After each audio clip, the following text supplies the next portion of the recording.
todo nosso, viu? E vamos falar de um assunto tão sério, gente. Vamos falar de azia e esofagite. E o que tem de gente que sofre desses males e acha que é normal sentir azia, né? Azia é um problema muito frequente, Kátia. Nas pesquisas em que se pergunta, você já teve alguma vez azia, aquela queimação retroesternal atrás desse osso aqui do externo? 30%, assim, um terço, a metade das pessoas vão dizer que sim. Se perguntam, você tem azia com frequência? 10 a 15% das pessoas falam que sim. Toda semana, pelo menos, sente alguma coisa. Né? Muito. E se você falar a azia prejudica o seu dia a dia, você precisa de remédios? 5%. Quer dizer, é um problema muito frequente. Nos Estados Unidos, os remédios para tratamento de azia já são os terceiros mais vendidos no país. Nossa. Perdem só para os antidepressivos e para as medicações relacionadas à potência sexual masculina. Então é muito frequente hoje esse problema e interfere na vida das pessoas. A gente tem umas imagens aqui, vou pedir para os meninos colocarem, para você em casa conseguir entender bem, ó. O que a azia acontece, como ela acontece e o que ela causa para o corpo da gente, doutor Tércio? Eu acho que tem uma animação, talvez, tem uma animação antes, se eles puderem colocar, a animação, porque aqui, na verdade, isso aqui é o refluxo, é o conteúdo do estômago que voltando para o esôfago, isso. Tem um filme que eu mandei, não sei se vai ser possível você colocar. Tem um filminho aí, Elcimar? Aqui já são consequências desse refluxo por tempo prolongado, que provoca estreitamento da passagem do alimento. Você imagina que isso aqui é o tubo digestivo, então o esôfago é um tubo que chega no estômago. Quer dizer, ele era assim. Ele era assim. E isso aqui não deve acontecer, porque quando o alimento passa, não tem que ter retorno do alimento para o esôfago. Uma vez que ele retorna e retorna junto desse alimento ácido, isso, corrói tudo, né? Corrói tudo. E essa corrosão por muito tempo provoca estreitamento, provoca úlceras e na imagem anterior, câncer de esôfago ao longo de muito tempo quando isso acontece. Olha, que é isso aqui, é um câncer aparecendo numa área em que tinha refluxo e durante muitos anos, e a pessoa não cuidou adequadamente. Agora, isso pode acontecer também, não só com aquela pessoa que tem aquele refluxo, que dá até pavor à noite, você dormindo, você volta e sufoca. Às vezes só aquela leve, o que parece uma leve queimação já pode estar causando danos assim ou não? Assim, o tempo... Com o passar dos anos, a persistência do refluxo já leva a essas consequências. Então não precisa chegar a um caso mais grave da pessoa sufocar. Não precisa. E tem um sinal de alerta, que é quando a pessoa tem muita azia e nunca tratou e de repente para de ter azia. Muitas vezes isso é um sinal de alerta perigoso, porque existe uma transformação do revestimento do esôfago para resistir a esse ácido que volta, e essa transformação que é o que causa a pior consequência, que é o câncer. Então, quando parece que melhorou, a situação está ainda pior. Ela pode estar pior. Então, a azia, a queimação, é um sinal de alerta que tem que ser cuidado adequadamente, tem que ser tratado. A gente está com um filmezinho agora já no ponto, olha, para a gente mostrar. Então, o que acontece, ó? Isso. Então, é aqui, ó. Esse ponto que é o ponto principal, que é a válvula que impede o refluxo. Aqui passa o alimento, a válvula fecha. Aí o que acontece? O estômago produz o suco digestivo e dissolve, faz a digestão no estômago adequadamente, sem permitir o retorno desse suco para o esôfago. Quando ele retorna... Quando essa válvula não funciona adequadamente, ela abre e acontece esse retorno, é o refluxo e a produção da azia, é o que causa azia. Aqui nesse conteúdo tem ácido e tem pepsinas, que são substâncias que corroem. E essa corrosão vai acontecer aqui ao longo do tempo, se persistir esse refluxo. Agora, o que causa essa, não sei se você chama de flacidez, esse problema nessa válvula? Exatamente o que você falou. É uma flacidez? Isso aqui é uma válvula muscular que ela tem que ter um tônus, ela tem que ter uma contração. Então, quando ela está com um tônus baixo, com uma flacidez, acontece o refluxo. Uma das causas é essa situação aqui. Quando o diafragma se dilata um pouquinho, o estômago entra aqui e forma o que chama de hérnia de hiato. É um pouquinho do estômago que entra no tórax, prejudicando a ação dessa válvula. Isso é uma das coisas.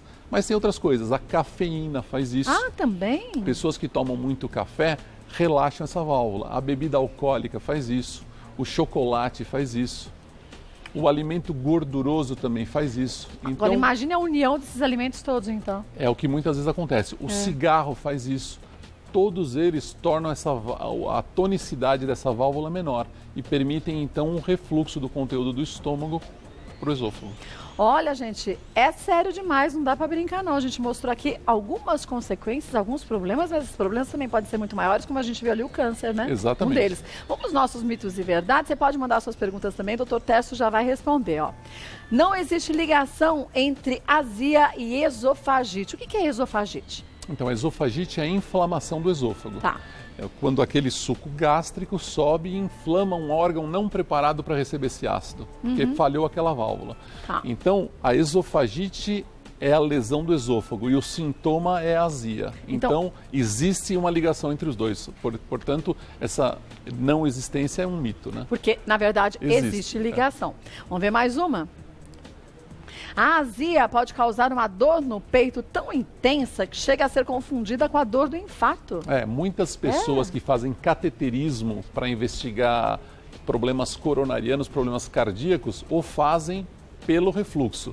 Então é verdade, a azia às vezes ela é tão intensa, ela provoca a contração do esôfago e uma dor tão forte que o refluxo faz isso e a pessoa vai lá e no cardiologista achar que tem um problema cardíaco, na verdade é um refluxo. Então isso é verdade. É verdade. Vamos ver mais uma? A esofagite não tem cura. Volto e doutor Tércio vai... Voltando com o doutor Tércio, ó, esofagite não tem cura. Mito ou verdade? Não, isso é mito. É um mito, porque né? A esofagite, veja, é um processo fisiológico. Nós sabemos a causa. Então basta você atuar na causa que você vai ter a cura.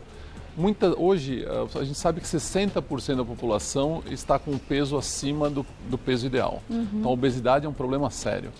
A obesidade é uma das causas de esofagite, porque aumenta a pressão no estômago e muitas vezes a pressão vence aquela válvula que nós mostramos. É como se empurrasse, né? Como se você pegasse uma bexiga e apertasse, né? Exatamente. Vai ter que sair por um lado. Assim como pessoas, Kátia, que às vezes usam roupas muito justas e muito apertadas. Elas comprimem o estômago e essa pressão vence aquela válvula.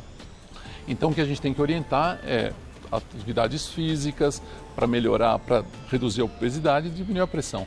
Uso de bebidas alcoólicas, cafeína, chá preto, chocolate, tudo isso que diminui o tônus daquela válvula, produz esofagite.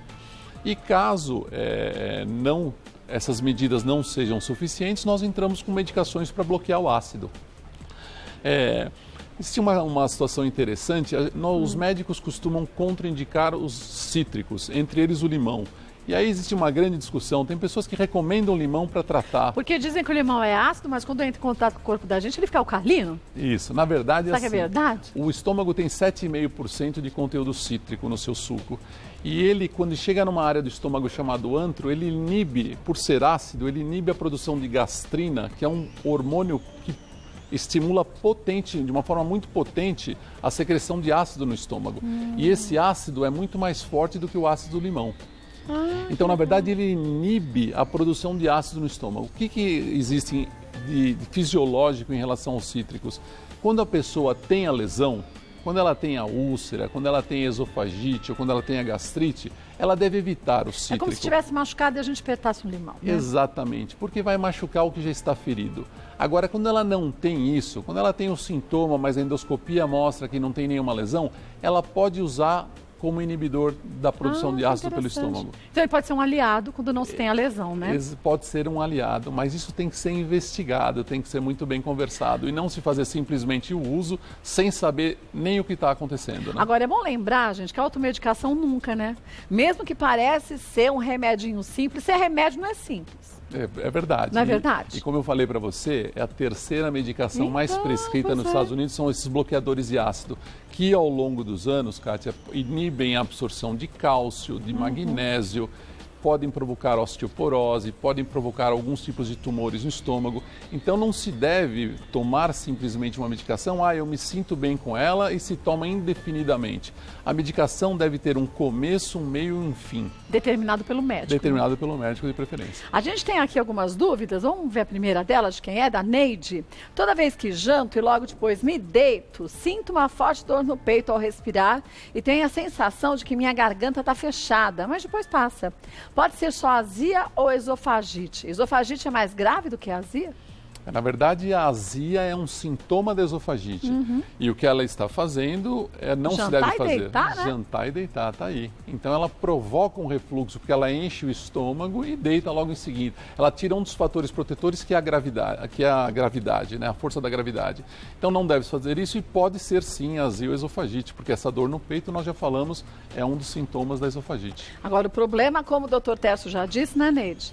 É que se você vai tendo isso sempre, aquilo vai causando essa esofagite, essa inflamação, depois, tomara que ninguém que esteja assistindo a gente fique com um problema desse, mas a gente tem que evitar. Pode se tornar um câncer, né? Pode se tornar, dependendo da idade dela, assim, quando abaixo de 40 anos de idade, sem histórico familiar de câncer, você pode mudar a alimentação para mais alcalina, com brócolis, banana, aveia, melão, melancia, evitar as frutas vermelhas, morangos, cítricos, não deitar depois que comer, tomar medidas, se for obesa, tentar emagrecer. E se melhorar, ok. Não use o remedinho utilizado pelo vizinho, pelo familiar e sentindo-se bem, continua sem saber exatamente o que tem. Acima de 40 anos, o sintoma indica a endoscopia, que é o exame realizado para detectar as lesões. E que é muito simples de ser feito, gente. É muito simples de ser feito. Tem tanto preconceito com exames e eu acho que esse é um dos que mais a gente vê com preconceito. Porque falam aquele tubo na boca. Parece um trem entrando na boca da gente. E na verdade não sente nada, né? Não sente nada, porque nem faz uma doer sedação. A garganta depois, nada. Então, Neide, vá no médico e se cuide, viu? Vamos ver mais uma? Bárbara, tem um filho de 8 meses, ele regurgita após todas as amamentações. Bebês e crianças também podem ter esofagite? Então, a esofagite nos bebês é um outro capítulo, né? Mas é assim, normalmente até 6 meses não existe maturação daquela válvula. Que fecha quando engole. Então isso acontece entre 6 meses e 1 ano de vida. Então é muito comum nos primeiros meses de vida a criança engolir e voltar pouco, desde que não comprometa o crescimento da criança e que essa regurgitação seja pequena, é um mecanismo natural que vai se corrigir com o tempo. Agora, se voltar muito, se a criança tiver tosse, chorar muito de dor, ou tiver problemas no seu crescimento, isso deve ser investigado. Então, Bárbara, conversa com o pediatra do bebê, E outra coisa importante, né, Kátia, é aquela questão da tranquilidade na amamentação ou na alimentação e esperar a criança rotar. Verdade. Não pode alimentar e logo colocar deitada, porque aí pode também ser um fator desencadeante desse problema. E de risco até de óbito, né? É verdade, quando pode ter engasga, aspiração, né? Exatamente. Vamos ver mais um? Roberto, soluço é um sintoma de esofagite? Sim, certamente, certamente. O ácido e a pepsina, quando voltam do estômago para o esôfago, inflamam o esôfago e tem um nervo do diafragma que passa ali pertinho, o nervo frênico. Essa inflamação ao redor do esôfago pode estimular esse nervo e ele contrai o diafragma, que é o mecanismo de soluço. É uma contração diafragmática que faz a pessoa ter aquela reação tipo soluço. Então é um sintoma de esofagite, sim. Tem que ir para o médico. Assim como rouquidão, dor de garganta, tudo isso pode ser relacionado. Vamos ver mais uma? Que é a última de hoje, da Drica. Tenho hérnia de hiato e por isso sinto muita azia. Posso desenvolver uma esofagite? Como faço para não sentir muita azia?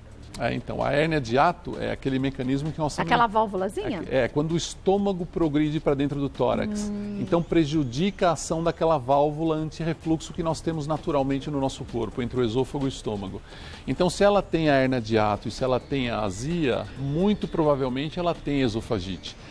Ela deve tomar as medidas contra a esofagite, como nós falamos, não deitar após refeições, alimentação fracionada, evitar cítricos, bebida alcoólica, cigarro, dar preferência para água alcalina, alimentos, evitar as frutas vermelhas.